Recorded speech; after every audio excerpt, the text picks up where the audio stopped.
Saúdo a cada um de meus amados irmãos na graça e na paz de nosso Senhor e Salvador Jesus Cristo. Amém, queridos? Queridos, neste dia maravilhoso, mais um dia de bênção e vitória, venho aqui com o objetivo de abençoar maravilhosamente a vida de cada um de meus amados e amadas irmãs em Cristo Jesus. E neste momento, eu abençoo vocês, amados, com a continuação dessa série que tem por tema o início do reino das trevas. Esse aqui é o 12º estudo, mais continuação, querido. Então essa continuação, nós vamos estar tratando com referência, amado, a parte histórica, tá, querido? A parte histórica desses reinos, da qual realmente nós já passamos para vocês. E há alguns especialistas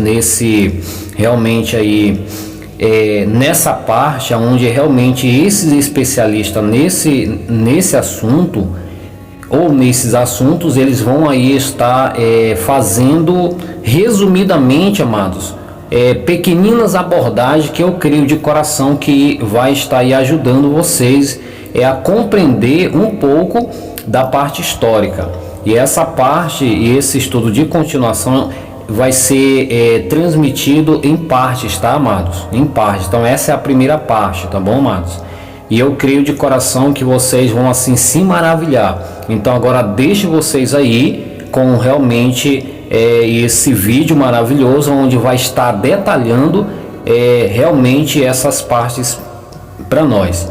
Então até a próxima oportunidade, em nome de nosso Senhor e Salvador Jesus Cristo. Amém.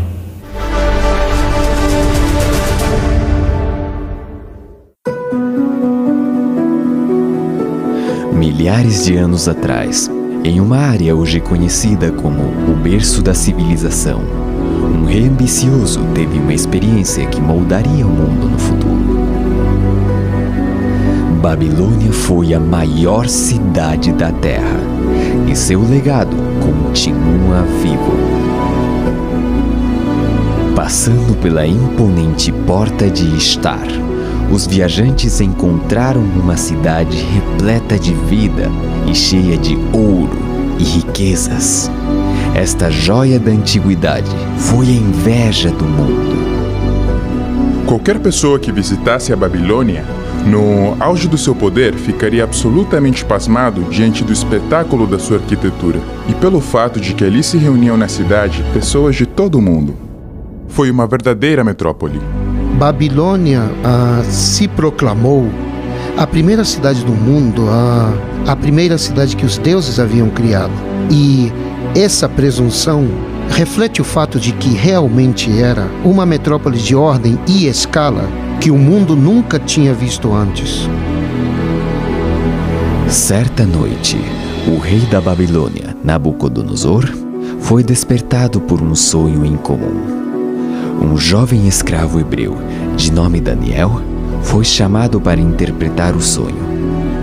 Daniel, como muitas pessoas no mundo antigo, acreditava que os sonhos eram significativos e que Deus se comunicava, ou os deuses se comunicavam através dos sonhos. E Daniel acreditava que o seu Deus, o Deus dos hebreus, sabia o significado e a interpretação deste sonho. Em seu sonho, o rei viu uma estátua gigante feita de ouro, prata, bronze e ferro, com os pés de ferro misturado com barro. Daniel revelou que cada metal representava um poderoso império, que começava com Babilônia como a cabeça de ouro. Ele previu com precisão o surgimento e a queda dos impérios.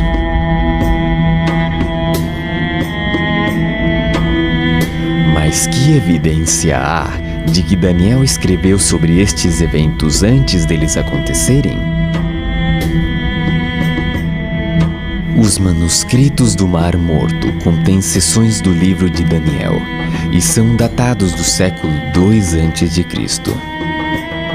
O historiador judeu Joséfo conta que os escritos de Daniel foram apresentados a Alexandre o Grande quando visitou Jerusalém no século IV a.C. E os estudiosos têm demonstrado que o aramaico usado no livro de Daniel se encaixa perfeitamente ao aramaico do 6º século antes de Cristo. A primeira vez que ouvi falar sobre este sonho, devo admitir que estava cético. Me refiro a que é difícil acreditar que mais de 2000 anos de história humana foram antecipadamente relatadas num sonho de somente 150 palavras.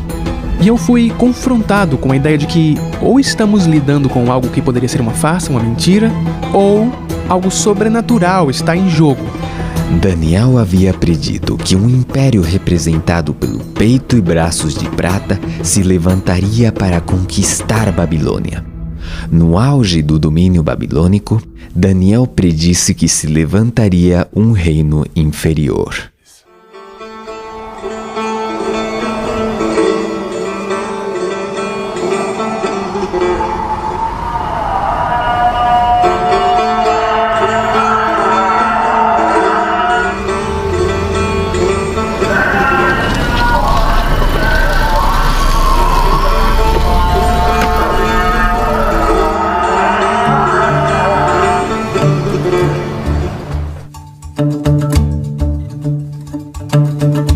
Meu nome é Atefa e vivo em Shiraz,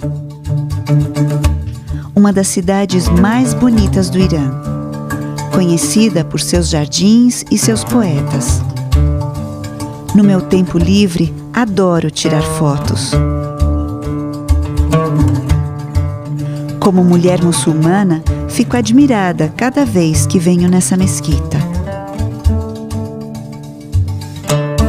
Muçulmanos, judeus e cristãos consideram Daniel como um profeta sagrado. E mais de 2000 anos atrás, um conquistador se levantaria do leste para liderar uma luta contra o poderoso império de Babilônia.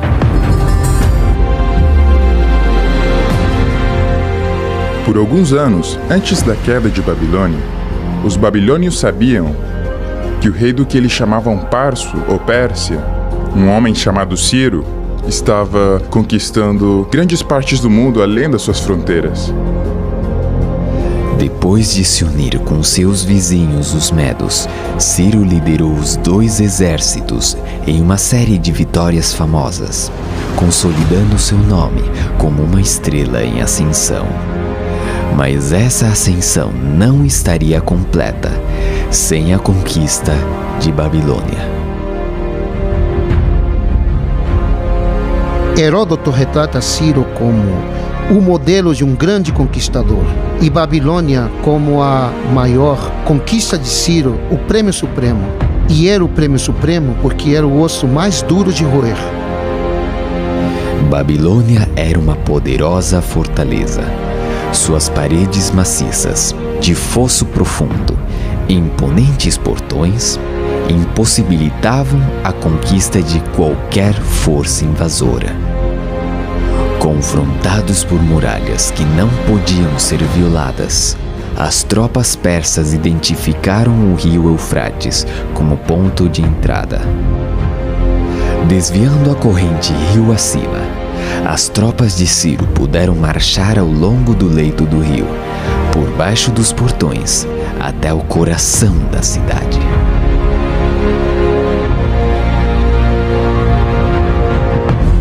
As muralhas de Babilônia pareciam inexpugnáveis a qualquer força invasora. E ainda assim, em um dos grandes mistérios da história, a cidade de Babilônia caiu em uma única noite nas mãos de Ciro. E só então, quando Ciro tomou Babilônia, é que o rei da Pérsia pôde se chamar de o rei do mundo. A conquista de Ciro lançou as bases para o Império Medo-Persa. Seus grandes complexos palacianos ainda podem ser vistos hoje. Quando percorro as ruínas dessas cidades antigas, sinto uma forte ligação com o passado. Sinto que o legado e as mensagens do passado continuam vivos hoje.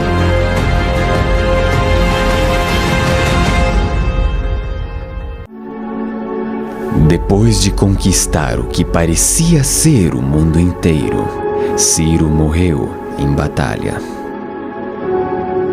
Sua tumba é um testemunho permanente do seu legado. Hoje, Ciro ainda é reconhecido como um dos maiores heróis do nosso país. O império que ele criou foi construído sobre a base do respeito pelos outros e um desejo de paz permanente. Eu acho que é algo que todos nós queremos.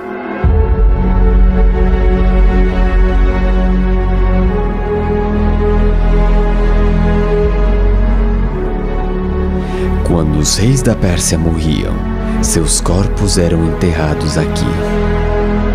Sua altura significativa era um símbolo apropriado de seu domínio e força.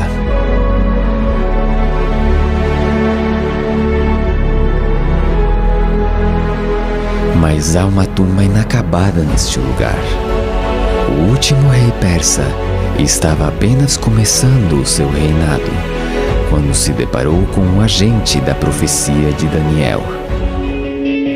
Um jovem e valente general das colinas da Macedônia havia posto seus olhos na Pérsia. O Império Medo-Persa havia conquistado Babilônia, tal como Daniel havia predito. Mas a seguinte predição de Daniel se refere ao surgimento de um terceiro império, um de bronze, que governaria sobre toda a terra.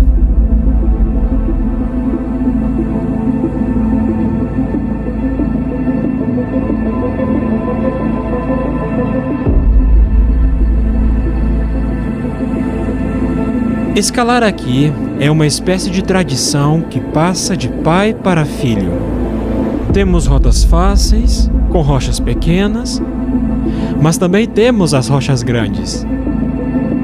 A mais alta tem 250 metros. Sentimos medo ao escalar, mas é assim que se desfruta mais.